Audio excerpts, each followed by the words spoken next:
वो लड़की 4:15 बज चुके थे, लेकिन धूप में वही तमाज़त जो दोपहर को 12 बजे के करीब थी।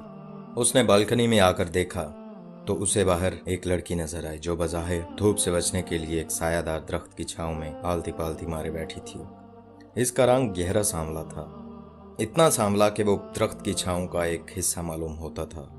सुरेंद्र ने जब उसको देखा तो उसने महसूस किया कि वो उसकी कुर्बत चाहता है, हालांकि वो इस मौसम में किसी की कुर्बत की ख्वाहिश भी नहीं कर सकता था। मौसम बहुत वाहियात किस्म का था। 4:15 बज चुके थे, सूरज गरूब होने की तैयारी कर रहा था। मौसम निहायत जलील था, पसीना था कि छूटा जा रहा था। खुदा मालूम कहाँ से मसामों के जरिए इतना पानी निकल रहा था। सुरेंद्र ने कई मरतबा गौर किया था कि पानी उससे ज्यादा 4 घंटों में सिर्फ एक गिलास पिया होगा, मगर पसीना बिला मुबालगा 4 गिलास निकला होगा। आखिर ये कहाँ से आया? जब उसने लड़की को दरख्त की छांव में आलती पालती मारे देखा तो उसने सोचा कि दुनिया में सबसे ज्यादा खुश यही है जिसे धूप की परवाह है ना मौसम की। सुरेंद्र पसीने में लथपथ था। उसकी बनियान उसके जिस्म के साथ बहुत बुरी तरह चिमटी हुई थी। वो कुछ इस तरह महसूस कर रहा था जैसे उसके बदन पर किसी ने मोबाइल ऑयल मार दिया। लेकिन उसके बावजूद उसने दरख्त की छांव में बैठी हुई लड़की को देखा तो उसके जिस्म में ये ख्वाहिश पैदा हुई कि उसके पसीने के साथ घुल मिल जाए, उसके मसामों के अंदर दाखिल हो जाए। आसमां खाकसीरी था, कोई भी वसूख से नहीं कह सकता था कि बादल हैं या मुख्स गर्दो गुबार। बहरहाल इस गर्दो गुबार या बादलों के बावजूद धूप की झलक मौजूद थी और वो लड़की बड़े इत्मीनान से पीपल की छांव में बैठी सस्ता रही थी। सुरेंद्र ने अब की बार उसे गौर से देखा। उसका रंग गहरा सांवला मगर नक्श बहुत तीखे कि वो सुरेंद्र की आंखों में कई मर्तबा चुभे। मजदूर पेशा लड़की मालूम होती थी। यह भी मुमकिन था कि भिकारन हो, लेकिन सुरेंद्र उसके मुतल्लक कोई फैसला नहीं कर सका था। असल में ये वो फैसला कर रहा था कि आया इस लड़की को इशारा करना चाहिए या नहीं। घर में वो बिल्कुल अकेला था। उसकी बहन मरी में थी, माँ भी उसके साथ थी, बाप मर चुका था, एक भाई उससे छोटा वो बोर्डिंग में रहता था। सुरेंद्र की उम्र 27-28 साल के करीब थी। इससे कबल वो अपनी 2 अढ़ीर उम्र की नौकरानियों से 2-3 मरतबा मुसलसल लड़ चुका था। मालूम नहीं, लेकिन मौसम की खराबी के बावजूद सुरेंद्र के दिल में ये ख्वाहिश हो रही थी कि वो पीपल की छांव में बैठी हुई लड़की के पास जाए या उससे ऊपर से ही इशारा करे ताकि वो उसके पास आ जाए। वो दोनों एक दूसरे के पसीने में गोता लगाएं और किसी नामालूम जजीरे में पहुंच जाएं। सुरेंद्र ने बालकनी के कटहरे के पास खड़े होकर जोर से खंकारा, मगर लड़की मुतवज्जा ना हुई। सुरेंद्र ने जब कई मरतबा ऐसा किया और कोई नतीजा बरामद ना हुआ तो उसने आवाज़ दी, अरे भाई ज़रा इधर देखो। मगर लड़की ने फिर भी उसकी तरफ ना देखा। वो अपनी पिंडली खुजलाती रही। सुरेंद्र को बहुत उलझन हो रही थी।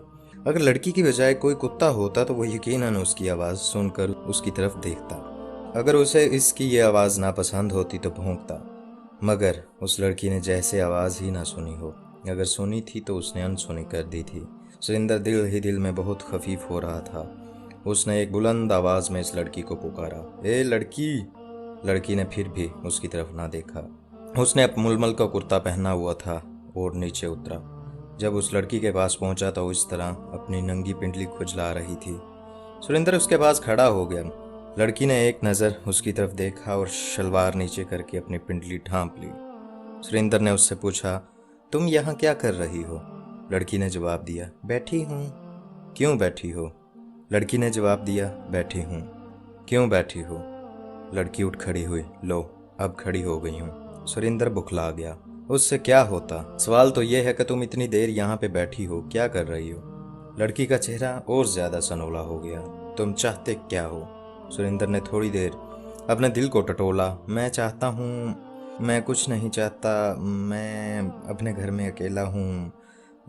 अगर तुम मेरे साथ चलो तो बड़ी मेहरबानी होगी। लड़की के गहरे सांवले होंठों पर अजीबोगरीब किस्म की मुस्कुराहट नमूदार हुई।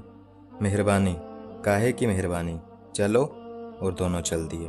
जब ऊपर पहुंचे तो लड़की सोफे की बजाय फर्श पर बैठ गई और अपनी पिंडली खुजलाने लगी। सुरेंद्र इसके पास खड़ा सोचता रहा, अब इसे क्या करना चाहिए। उसने उसे गौर से देखा। वो खूबसूरत नहीं थी, लेकिन उसमें तमाम कुव्वतें और तमाम खतूत मौजूद थे जो एक जवान लड़की में मौजूद होते हैं।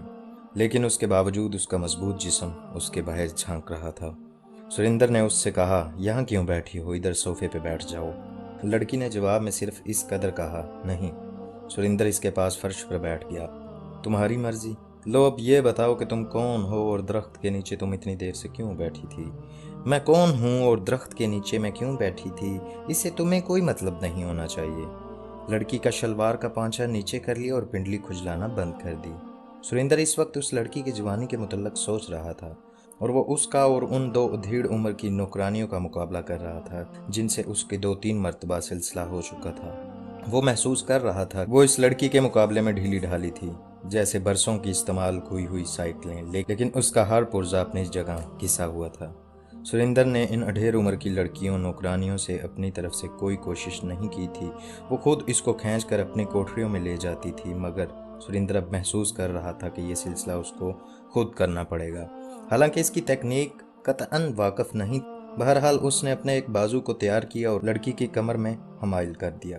लड़की ने एक जोरदार झटका दिया। ये क्या कर रहे हो तुम?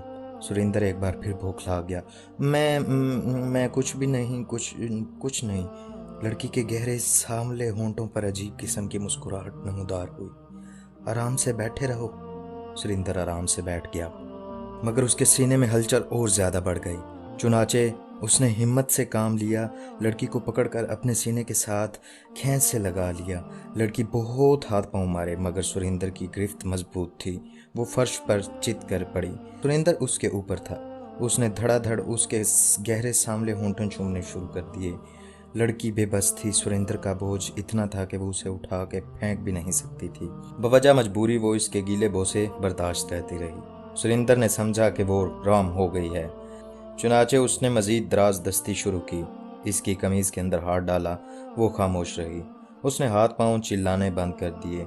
ऐसा मालूम होता था कि उसने मुदाफत को फजूल समझना है। सुरेंद्र को अब यकीन हो गया कि मैदान उसके हाथ रहेगा। चुनाचे उसने दादरस्ती छोड़ दी और उससे कहा, चलो आओ पलंग पर लेटते हैं। साथ ही तपाई पर एक तशरी में चंद माल्टे और एक तेज छुरी पड़ी हुई थी। लड़की ने एक माल्टा उठाया और सुरेंद्र से पूछा, क्या मैं खा लूं? सुरेंद्र ने कहा, जी जी बिल्कुल। सुरेंद्र ने छुरी उठाई और माल्टा छीलने लगा, मगर लड़की ने उससे दोनों चीजें ले ली। मैं खुद छीलूंगी। उसने बड़ी नफासत से माल्टा छीला।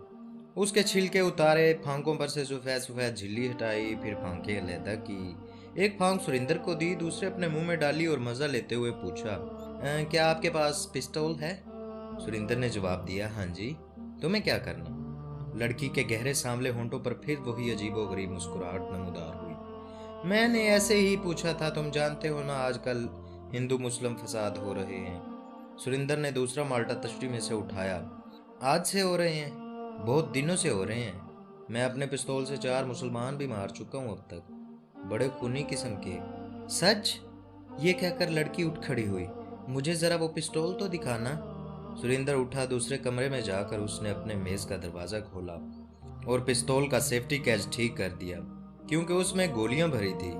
लड़की ने पिस्तौल पकड़ा और सुरेंद्र से कहा, मैं भी एक मुसलमान मारूंगी। ये कहकर उसने सेफ्टी कैच को एक तरफ किया और सुरेंद्र पर पिस्तौल दाग दिया। वो फर्श पर गिर पड़ा और जान कनी की हालत में कराहने लगा। ये तुमने क्या किया?